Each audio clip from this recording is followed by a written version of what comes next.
మహమ్మద్ ప్రవక్త 1500 జన్మదినాన్ని పురస్కరించుకుని కరీంనగర్ పట్టణంలోని మహాత్మా జ్యోతి బాపులే మైదానంలో జమాతే ఇస్లామీ కరీంనగర్ ఆధ్వర్యంలో ఏర్పాటు చేసిన వారి జన్మ వృత్తాంత ప్రదర్శనను తిలకించిన మాజీ మంత్రి కరీంనగర్ ఎమ్మెల్యే గంగుల కమలాకర్.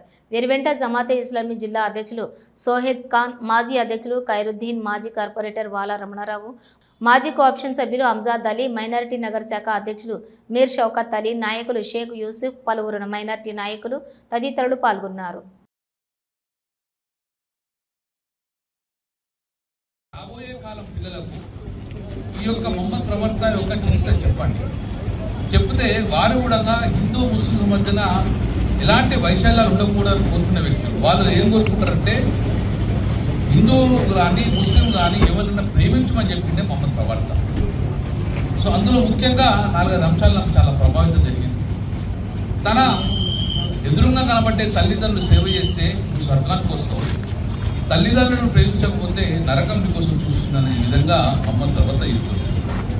తర్వాత నీ తల్లిదండ్రులు ప్రేమించరు కాదు, ఎదుటి వారి తల్లిదండ్రులను ప్రేమిస్తే వారి కూడా పుణ్యం లభిస్తుంది. కానీ ఏ రోజు కూడా నీ తల్లిదండ్రులు కానీ పర్ల తల్లిదండ్రులతోటి సఖ్యత ఉండాలని చెప్పేసి మొహమ్మద్ ప్రవక్త కోరుకుంటుంది. మొహమ్మద్ ప్రవక్త రాకముందు కూడా చిన్నపిల్లలు పుట్టిన భారంగా చెప్పేసి చిన్నపిల్లలు ఎదగక ముందే పెళ్లి చేయాలి, అల్లులను చూడాలని చెప్పేసి పిల్లలను చంపేసేవారు. కానీ మొహమ్మద్ ప్రవక్త వచ్చిండ్రు, ఆ బిడ్డలు నీకు లక్ష్మిగా ఉంటారు, ఎంతమంది బిడ్డలు మెచ్చుకున్నా కూడా ఆ బిడ్డలు సేవ చేస్తే నువ్వు స్వర్గంలో నీ కోసం నువ్వు వేచి చూస్తాను చెప్పడం కన్నా రాను రాను రాను రాను ఆ యొక్క బిడ్డలు ఆడబిడ్డలనే గౌరవించే సంప్రదాయాన్ని తీసుకొచ్చింది. ఒకటి కాదు, 2 కాదు, పరులను ప్రేమించమన్నాడే అల్లా ప్రవక్త.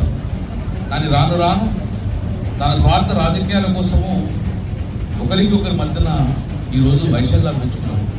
కానీ వాస్తవంగా ఏ రోజు కూడా ఏ ఒక్క మొహమ్మద్ ప్రవక్త కానీ ఏ దేవుళ్ళు కానీ ఎవరు కానీ పరమతాన్ని కుంచపరచమని చెప్పేసి ఎవరు చెప్పలేదు. ఈరోజు ఈ యొక్క ఎగ్జిబిషన్ మొత్తం చూస్తున్న రిసర్చ్ ఏంటంటే ఈ యొక్క మొహమ్మద్ ప్రవక్త గారిని పుట్టడము లోక కళ్యాణం కోసం, పరులను సేవ కోసం, పరులను ప్రేమగా చూడమని చెప్పేసి హిందువులు కాదు, ముస్లిం కాదు, మనిషి జీవితం కాదు, ఈ భూమి మీద ఉన్న మనుషులు అందరినీ కూడా ప్రేమించమన్నాడు. మనిషి జీవితాలు మనుషులే కాదు, ఈ భూమి మీద ఉన్న ఆవులు పశువులు కూడా ప్రేమించమన్నాడు మొహమ్మద్ ప్రవక్త. కాబట్టి ఈ ఎగ్జిబిషన్ అనేది నిజంగా కరీంనగర్లో ఉన్న ఈ యొక్క ఆర్గనైజేషన్ అందరికీ కూడా జమాతే ఇస్లామీ ఆర్గనైజేషన్కి ఇదివరకు చాలా సేవ చేశారు.